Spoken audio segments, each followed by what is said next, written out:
শুরুটা করা হয়েছিল অখ্যাত বিসিবি পরিচালক এম নাজমুল ইসলামকে দিয়ে। আজ তাই এসে দাঁড়িয়েছে ক্রিকেট সংগঠক হিসাবে অখ্যাত কিন্তু গায়ক হিসাবে বিখ্যাত আরেক বিসিবি পরিচালক আসিফ আকবরে। এম নাজমুল ইসলাম তামিম ইকবালকে ভারতীয় দালাল ট্যাগ দিয়ে যেই বয়ানটা শুরু করেছেন সেইটাতে কিছুটা আবার লাগাম টেনে ধরেছিলেন আমিনুল ইসলাম বুলবুল ভাই, বিসিবি প্রেসিডেন্ট, তাকে শোকজ নোটিশ দেবার কথা বলে। কিন্তু ঠিক তার পরদিনই যখন সেই বিসিবির আরেক পরিচালক আসিফ আকবর একটা টেলিভিশনে ইন্টারভিউ দিতে গিয়ে তামিম ইকবালকে বলেন যে তিনি ভারতের পারপাস সার্ভ করছেন, ভারতের এজেন্ডা বাস্তবায়নে কাজ করছেন, তখন এদের উদ্দেশ্যটা বুঝতে কি আর বাকি থাকে আমাকে বলেন তো দেখি। এরা চায় না বাংলাদেশ টি-20 বিশ্বকাপ খেলুক, এরা চায় না বাংলাদেশ আদৌ ক্রিকেট খেলুক। কেননা এরা যেই গোষ্ঠীটা এর সঙ্গে রয়েছে গত বেশ কিছুদিন সময়ে বাংলাদেশ থেকে তো অনেক কিছুকেই তারা নেই করে দিয়েছে।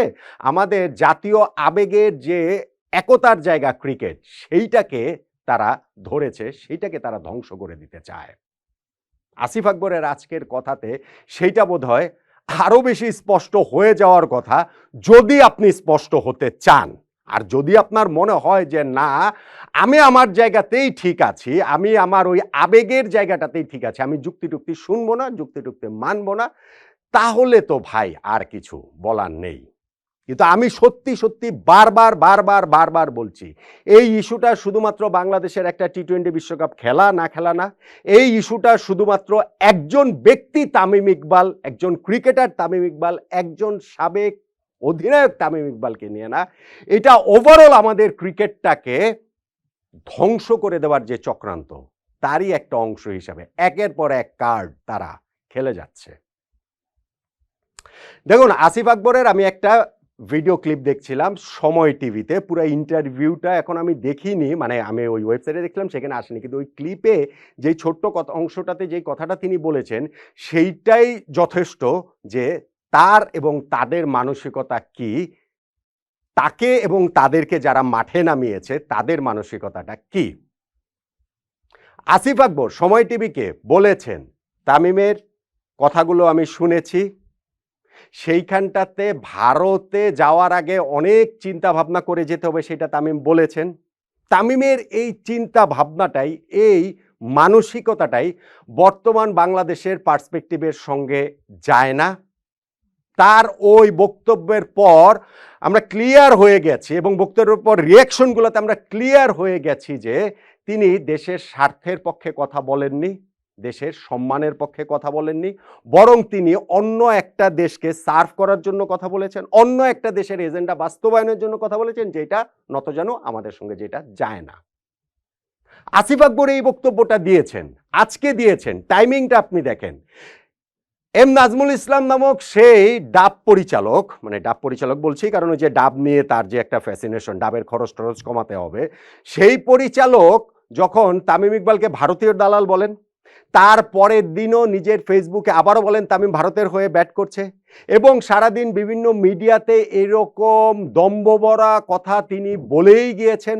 Bangladesh cricket board president Aminul Islam Bulbul সেই দিনের ইন্টারভিউতে এক ধরনের নীরব সম্মতি দিয়েছে। আমাদের ক্রিকেটারদের আমি আসলে স্যালুট করতে চাই যে একটা অংশ হলেও তারা, সেটা কোয়াব বলুন কিংবা ধরুন ওই যে প্রেস কনফারেন্স করেছেন, সেইখানটাতে আমাদের ওই মোহাম্মদ মিঠুন, নাজমুল হোসেন শান্ত, মেহেদী হাসান মিরাজ, মমিনুল হক সৌরভ, সাব্বির রহমান, মোহাম্মদ সাইফুদ্দিন, পারভেজ হোসেন, যারা যারা ছিলেন ক্রিকেটার এবং যারা স্ট্যাটাস দিয়েছেন, তাসকিন স্ট্যাটাস দিয়েছেন, সোহান স্ট্যাটাস দিয়েছেন, শামীম পাটোয়ারি ওই প্রেস কনফারেন্স ছিল, সো এদের সবাইকে আমরা স্যালুট করতে চাই যে অন্তত তারা স্পিক আউট করেছেন, অন্তত তারা ক্রিকেটারদের সম্মানের জন্য কথা বলেছেন, এবং তাতে করেই বোধহয় বুলবুল ভাই আবার একটুখানি ব্যালেন্স করার জন্য পরের দিন এসে মিডিয়াতে তিনি বললেন যে বিসিবির ওই পরিচালক এম নাজমুল ইসলামকে শোকজ নোটিশ দেওয়া হয়েছে।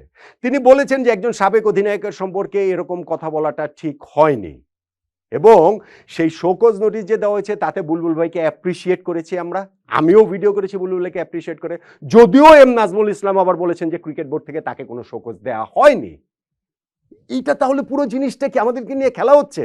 বোর্ড প্রেসিডেন্ট প্রথম দিন কোনো রিয়াকশন দিচ্ছেন না, পরের দিন রিয়াকশন দিয়ে বলছেন শোকজ নোটিশ দিচ্ছেন, তারপরে আবার ওই পরিচালক বলছেন না শোকজ নোটিশ দেন, এবং আজকে আবার তার বোর্ডেরই আরেক পরিচালক আসিফ আকবর বলে যাচ্ছেন যে তামিম ইকবাল এখানে ভারতের পারপাস সার্ভ করছে, ভারতের এজেন্ডা বাস্তবায়ন করছে। তামিম তার পুরো বক্তব্যে কোন জায়গাটায় ভারতের কথা বলেছে আমাকে সেটা বলেন।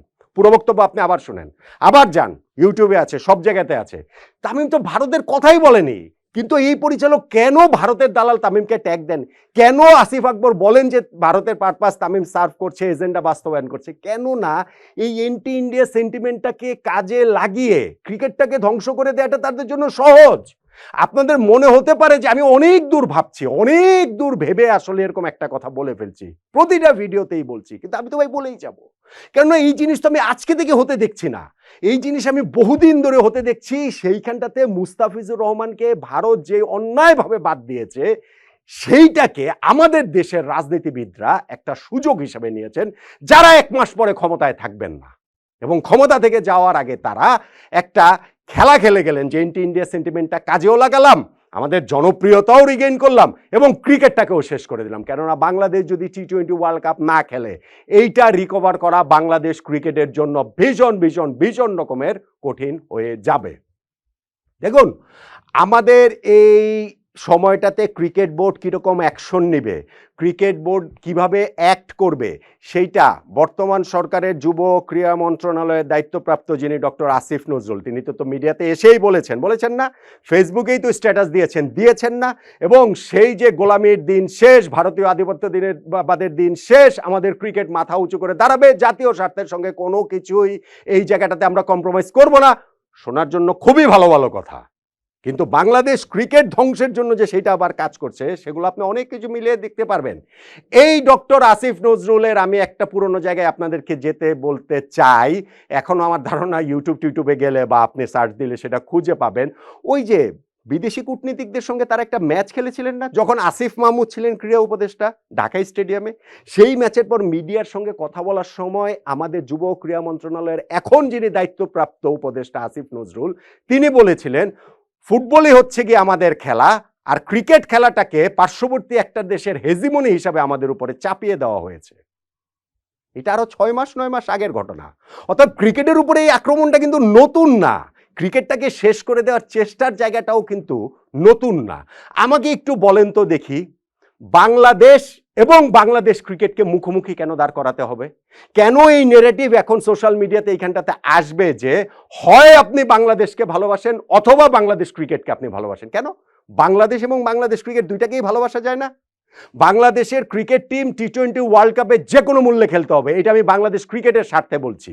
তো বাংলাদেশ ক্রিকেটের স্বার্থটা কি বাংলাদেশের স্বার্থের বাইরে? দেশপ্রেম এবং ক্রিকেট প্রেমকে মুখোমুখি দাঁড় করানো হচ্ছে কেন? কেন এটা কারা মুখোমুখি দাঁড় করাচ্ছে? যারা স্বার্থান্বেষী গোষ্ঠী তারা করাচ্ছে, এবং তারা জানে এইভাবে মুখোমুখি দাঁড় করালে মানুষের কথায় কথায় দেশপ্রেমের জয় হয়ে ক্রিকেট প্রেমটাকে শেষ করে ক্রিকেটটাকে শেষ করে দেওয়া যাবে। তারা সেই চেষ্টাটাই করছেন, এবং সেই চেষ্টাটারই একটা অংশ হিসাবে তামিম ইকবালের উপরে সমন্বিতভাবে সবাই মিলে ঝাঁপিয়ে পড়েছেন। তামিম ভাই, খারাপ কথাটা কোনটা? প্রথম কথা হচ্ছে কি যে এন্টি ইন্ডিয়া সেন্টিমেন্টটা নিয়ে আসা, ইন্ডিয়ার কথা বলা। তামিম তো তার পুরো কথা আপনি আবার শোনেন, কোথাও সে ইন্ডিয়ার কথাই বলে নাই, সেটাকে বারবার টেনে নিয়ে আসা হচ্ছে না কেন? মানুষকে বোকা বানানোর জন্য। এবং আজকেও এই আসিফ আকবর যখন বলেন যে ইন্ডিয়ার পারপাস সার্ভ করছে, ইন্ডিয়ার এজেন্ডা বাস্তবায়ন করছে, এইটা মানুষ হাততালি দেবে, মানুষের কাছে খুব ভালো লাগবে। আরে তাই তো তামিম তো এরকম কোনো কিছু বলেন নাই। বাংলাদেশ ক্রিকেটের ভবিষ্যতের কথা ভাবতে বলেছেন, 10 বছর পরের কথা ভাবতে বলেছেন, ক্রিকেট বিশ্বে বাংলাদেশের অবস্থান কোথায় সেটা ভাবতে বলেছেন। এই ভাবতে বলাটা কি ভুল? এটা কি ভাববে না? বাংলাদেশ ক্রিকেটের এইরকম অবিচ্ছেদ্য একটা অংশ যিনি, তিনি এরকম কথা ভাববেন না? এবং আমি এই জন্যই বলছি, যখন একজন পরিচালক তামিমকে ভারতীয় দালাল ট্যাগ দেন, এর পরবর্তীতে বিসিবি সেটাকে নীরব সম্মতি দেয়, সারাদিন 24 ঘন্টায় কোনো 48 ঘন্টায় কোনো কথা বলে না, তারপরে প্রবাবলি আমি আসলে ঠিক মিডিয়ার কথাও বলবো না, আমি খুবই স্যাডলি বলতে হয় যে মিডিয়াও যে এই জায়গাটাতে খুব ভালোভাবে ঘটনাটা পিক করতে পেরেছে তা নয়, আছে ঠিক আছে, যাই হোক, সেইটা আমি নিজেদের কথা নাই বা বললাম, কিন্তু আমাদের ক্রিকেটারদের একটা অংশ যখন এইটাতে তারা তাদের ওই অবস্থান দৃঢ়ভাবে জানিয়েছে, তামিমের পাশে থাকার কথা এবং তামিমের সম্মানের ব্যাপারটা যে আমাদের ওভারঅল ক্রিকেটের সম্মানের কথাটা দেখা হয়েছে, সেইভাবে তারা দেখেছে, তাতেই হয়তো বা চাপে পড়ে আমাদের বুলবুল ভাই ওইরকম শোকজ নোটিশ দেওয়ার কথা বলেছেন। কিন্তু সেই শোকজ নোটিশ আবার পান নাই বলে বিসিবি পরিচালক, এবং নেক্সট ডেতে যখন বিসিবির আরেক পরিচালক এই আসিফ আকবর বলেন, তামিমের নামে এইসব কথাগুলো বলেন, তখন তো ভাই আর বুঝতে বাকি থাকে না যে ঘটনাটা কোন দিকে যাচ্ছে। এটা একটা বৈধতা উৎপাদনের চেষ্টা করা হচ্ছে যে টি-20 বিশ্বকাপ আমাদের না খেললেও কিছু যায় আসে না, ভারতে গিয়ে আমরা সেটা খেলবো না তো খেলবোই না। এই আসিফ আকবর আরো একটা ইন্টারভিউতে বলেছেন না যে একটা টি-20 বিশ্বকাপ না খেললে কি হবে, বাংলাদেশে কি 5,000 লোক মারা যাবে, অস্ট্রেলিয়া থেকে 30,000 লোক আত্মহত্যা করবে? খুবই ভালো কথা, অবশ্যই টি-20 বিশ্বকাপ না খেললে বাংলাদেশে 5,000 লোক মারা যাবে না, অস্ট্রেলিয়ায় 30,000 লোক আত্মহত্যা করবে না। কিন্তু এই কথা বলার মাধ্যমে টি-20 বিশ্বকাপ না খেলার পক্ষে বৈধতাটা উৎপাদন করা হচ্ছে, সম্মতিটা উৎপাদন করা হচ্ছে। এবং যদি সত্যি সত্যি বাংলাদেশ টি-20 ওয়ার্ল্ড কাপে না খেলে এইটার সুদূর প্রসারী প্রভাব কতটা হবে সেটা তারা জানেন, এদেরকে যারা মাঠে নামিয়েছেন তারা জানেন, এবং সেইটাই তারা করে যেতে চাইছে এই সরকারের শেষ সময়টাতে এসে। আমার কাছে তাই মনে হয় ভাই, আমিও তো এইটা নিয়ে অনেক ভিডিও করেছি, আপনারা সেইখানটাতে অনেকে তীব্র রিয়াকশন দেখিয়েছেন। সেই রিয়াকশনের আমি বিশ্বাস করতে চাই যে অল্প কিছু অংশই অর্গানিক এবং বেশিরভাগ অংশটাই আসলে এইটা বানানো, এইটা আসলে করানো হয়েছে। কিন্তু নিজ নিজ জায়গা থেকে একটু বোঝেন, একটু ভাবেন যে কি কারণে এই ঘটনাগুলো একের পর এক ঘটছে। বাংলাদেশের ক্রিকেট খেলাটাকে এরা রাখতে চায় না, বাংলাদেশের ক্রিকেট খেলাটা ধ্বংস হয়ে যাক তারা সেইটা চায়, এবং সেইখানটাতে টি-20 বিশ্বকাপ একটা উপলক্ষ মাত্র, তামিম ইকবাল একটা উপলক্ষ মাত্র। সেই জায়গাগুলোতে নিজেদের মতো করে ন্যারেটিভ তৈরি করে, বয়ান তৈরি করে আমাদের ক্রিকেট ধ্বংসের জন্য এরা কাজ করছে। আমরা যতদিনে সেইটা বুঝবো ততদিনে কি অনেক দেরি হয়ে যাবে না? আমি শেষ পর্যায়ে আবার ওই কথাটা রিপিট করি, ভারত এই আগুন নিয়ে খেলাটা শুরু করেছে মুস্তাফিজুর রহমানকে আইপিএল থেকে অন্যায়ভাবে অন্যায্যভাবে বাদ দিয়ে, যেইটা বাংলাদেশের আত্মসম্মানে লাগার মতোই, এবং বাংলাদেশ এই জায়গাটাতে অবশ্যই রিয়্যাক্ট করা উচিত। কিন্তু এইটা মাথায় রেখে যে টি-20 বিশ্বকাপ আমরা খেলবো, আমরা মাথা উঁচু করেই খেলবো। কিন্তু এখন সামগ্রিক অবস্থাতে তো মনে হচ্ছে যে পরিস্থিতিটা আমরা এমন করে ফেলবো যে টি-20 বিশ্বকাপ তো খেলবোই না, ক্রিকেটই আমরা আসলে খেলবো না। যদি আমরা সবাই মিলে সেই বৈধতার দিকে, ওই সম্মতি উৎপাদনের দিকে যদি আমরা যাই, তাহলে এক সময় গিয়ে ওই যে মুশফিকুর রহিমের ভাষায় আমাদেরকে বোধহয় আয়নার সামনে দাঁড়াতে হবে, এবং তখন ওই জায়গাটাতে আসলে খুবই একটা স্যাড জায়গা তৈরি হবে। আমার তাই মনে হয় যে সবাই পুরো ঘটনা প্রবাহ একটার পর একটা মিলিয়ে একটু দেখুন, একটু বুঝুন, এবং নিজ নিজ জায়গা থেকে আওয়াজ তুলুন। আমাদের ভালোবাসার, আমাদের আবেগের বাংলাদেশ ক্রিকেটটা আমরা এইভাবে ফাঁদে পড়ে, আবেগের ফাঁদে পড়ে ধ্বংস হয়ে যেতে দিতে পারি না রে ভাই।